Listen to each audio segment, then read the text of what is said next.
స్వర్గం మరియు నరకం అనేవి మరణానంతర జీవితంలోని స్థితులను సూచించే మతపరమైన భావనలు. స్వర్గం సాధారణంగా శాశ్వతమైన ఆనందం మరియు శాంతి యొక్క ప్రదేశంగా భావించబడుతుంది, అయితే నరకం శాశ్వతమైన బాధ మరియు శిక్ష యొక్క ప్రదేశంగా భావించబడుతుంది. స్వర్గం మరియు నరకం యొక్క భావన చాలా మతాలలో కనిపిస్తుంది, కానీ వివిధ మతాలు ఈ భావనలను విభిన్నంగా అర్థం చేసుకుంటాయి.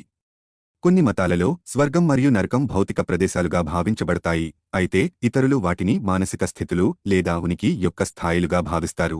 స్వర్గానికి చేరుకోవడానికి లేదా నరకాన్ని నివారించడానికి అవసరమైనది మతాల మధ్య కూడా విభిన్నంగా ఉంటుంది.